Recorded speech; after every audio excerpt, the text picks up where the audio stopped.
Namaste. We are with Gautamji once again. Gautam, thank you so much for your time, for coming and being here with us. My privilege. Today, I would like to pay a tribute to Bhole Babaji, who sadly left his body in the beginning of this year. And I felt, Gautam, if we can just speak about his life and, more from a space not of just remembrance, but cherishing the essence of, him, his, I would say one of the most unique and special beings, we've been privileged to have his blessings and his darshan. And he very generously and kindly gave everything for, all the devotees on the channel. So if we could speak a little bit about his life today. Yes. I remember meeting him also with you. Yes. And his spirit of adventure. He was so adventurous and he was 80 plus, from what I recall. And truly a deep practitioner of his sadhana. You could see it, he was immersed in it. And that's what I really find appealing. People who walk their talk. He was one of those. He was very colorful, his personality very vibrant, spoke English so beautifully, and yet so sensitive. I remember he gave us biscuits to feed the birds and the dogs outside the home he was staying in. And I was very touched. And also the videos. If your channel, the new subscribers to your channel have not seen Bhole Baba's videos, maybe you could give some links. Yes, in the we'll put description. something in the description. Are so deep. His insights into Baba also are phenomenal. And so truly, I think it was very fortunate that the Sai Baba Devotee Speaks channel got the opportunity to have someone like Bhole Baba on it. So, Gautam, when the channel began after I's interview, the first one, I really didn't know what was. I had no idea, ambition. It just one thing led to another. But it was Swamiji from Rishikesh who had introduced me to Bhole Babaji. And Swamiji's devotees had frightened me about him, saying, he's a Aghori mystic of the highest order. And, they told me certain stories of his past which were true. But I was not quite sure whether I wanted to go, but I almost couldn't say no because that whole group was going for his darshan in Gokarna and I had gone the first time. And when I met him, I found him to be quite gentle. I mean, he could have been harsh on the outside sometimes, stern with his ways, but he was very much like a child inside in the heart. And that sort of drew me to him. So I asked him, I said, I would like to come and meet you once again, when, alone. So a couple of weeks later, I had gone. And that is when we did the first shoot. Not knowing, I just asked him about Baba and, he very generously shared. Then that led to more shoots. And that's when, I got to spend some time with him as well and get to know a little bit about his life. But I would say really like a heart of gold, very much like a child. And there was a funny incident I had discussed with him coincidentally on our last call, which was just before his passing. We spoke for about 1 hour. And he used to say this quite often, that in today's day, there are more pseudo masters than actual devotees and disciples. And we would laugh about that. So I told him, Babaji, it would be I keep remembering one of the Western mystics had said this one line: if you feel you're so enlightened, go spend a week with your parents. Mm-hmm. So I told him, Babaji, it would be nice if this is rephrased to, if you feel you're so enlightened, go spend a week with Bhole Babaji. And we both burst out laughing. So I said, is it possible, if I have your permission, that we can do a video and I put this in? And he said, yes, no problem. I would be happy. But little did I know that this dialogue would happen after he left his body. Right. and really like a fakir in the true sense. Like he had no belongings, no possessions. Whatever he would get, he would give off, as you said. Like we've seen it ourselves, like so generous. But when he left, there was just nothing left behind. It's like like camphor going, like there's Right. no trace of Right. anything. Where there were just no ties, nothing, just gone. Also, there's one important point which unwittingly was made by you. People are quick to judge others. Now, in this case, Bhole Baba had an exterior shell. Like you said, the interior was very different, right? And people told you, don't go to him. He's like this, he's like that. And the moral of the story is, by all means, listen to people. But you have to draw your own conclusion. Don't get influenced to such a degree that you don't meet someone you wanted to meet. You see, there's a very big point here, because we all tend to get influenced by what others tell us, especially our peers. And they're always talking about other people and saying this about this, that about that. In my own journey, I met so many guides, teachers, masters. I heard so much criticism against this one, that one. And invariably, I found that it's not true. There are qualities of this person, perhaps that person who criticized him did not see.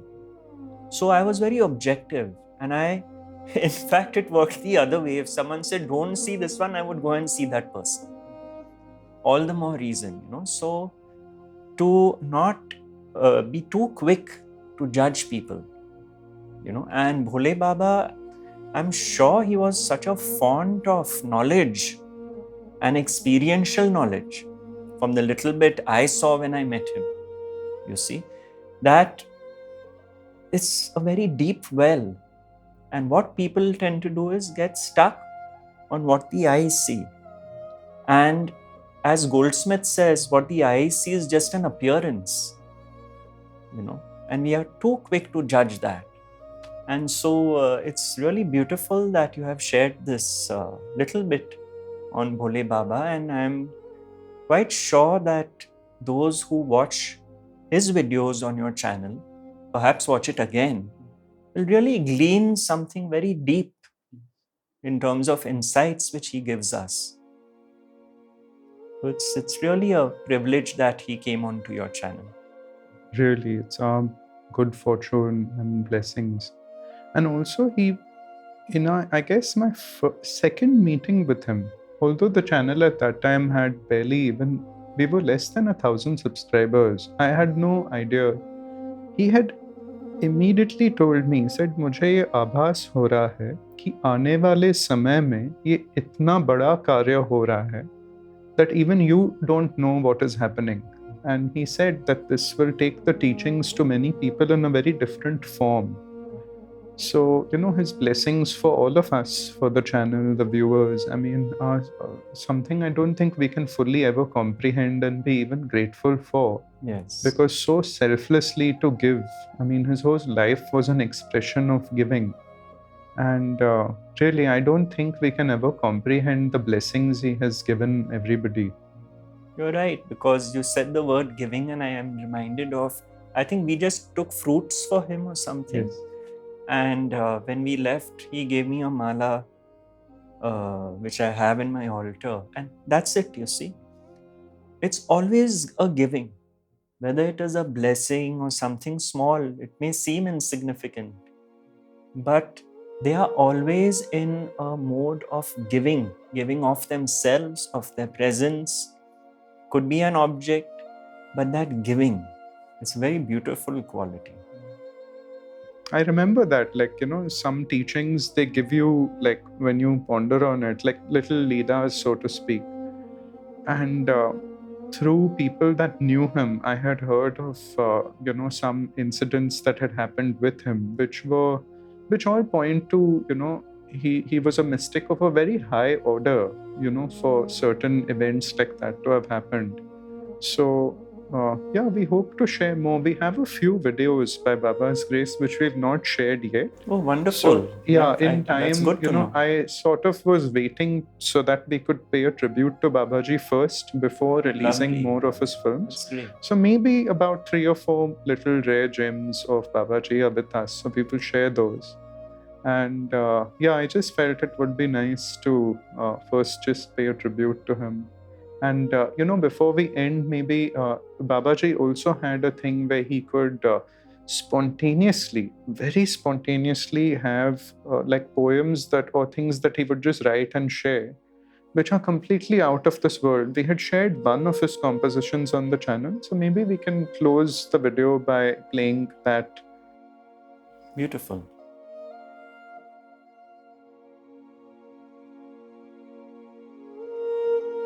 पता पूछ रहे हो मैं कौन हूं, तो बताता हूं कि जन्नत का फकीर हूं, खुदा का पुत्र हूं, ब्रह्मांड का राजकुमार हूं मैं, संतों के हृदय में निवास करता हूं, वनस्पतियों में मैं पीपल हूं, पशुओं में मैं ऐरावत हाथी हूं इंद्र का,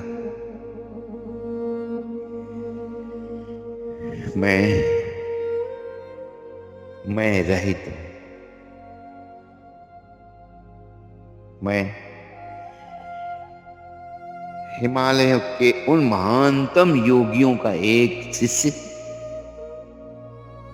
जो पृथ्वी को एक नई परिभाषा देने के लिए भेजा गया है। मैं जहन्नुम की आग हूं और जन्नत की फरियाद हूं मैं,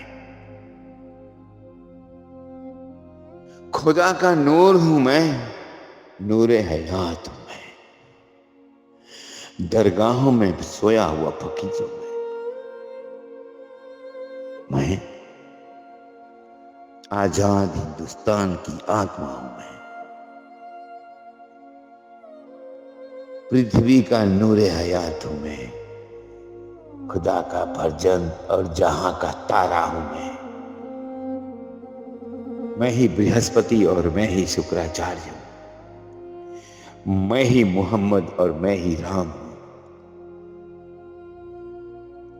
मैं सिर्फ मैं हूं, अकेला, बिल्कुल अकेला।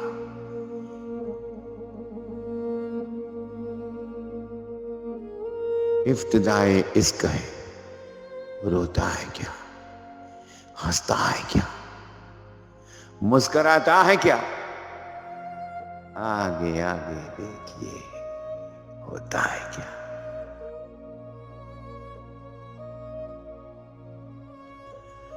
पृथ्वी के इतिहास का मैं हीरा, पत्थरों में कंकड़, पंछियों में मैं गौरैया हूं, पृथ्वी माता की निगाह में मैं उनका एकमात्र पुत्र हूं, बादलों में मैं रंग हूं, जल में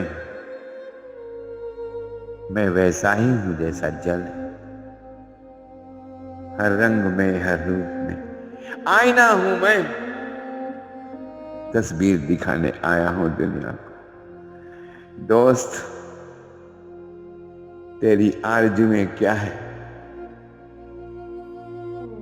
पूछो या बताऊं कि कोई गहराई बची नहीं नापने को, खुदा से एक ही आरजू है, वो बता दुनिया वालों को आकर जो अब तक किसी ने नहीं जाना, और उसे हर जीवित वस्तु, प्राणी, मानव स्वीकार करके जिए और धरती जन्नत बन जाए। एक तमन्ना, बस बस बस, एक तमन्ना। ऐ खुदा, तूने भेजा था हमें जहन्नुम में, इश्क करना हमने सीखा और देख, इस जहन्नुम को हमने जन्नत बना दिया। आ दुश्मनी कर ले अब हमसे तो कुछ भी कर ले, हम भूल चुके हैं। ये जन्नत है, जन्नत। तू भी आके तरसेगा, तू भी आने को तरसेगा।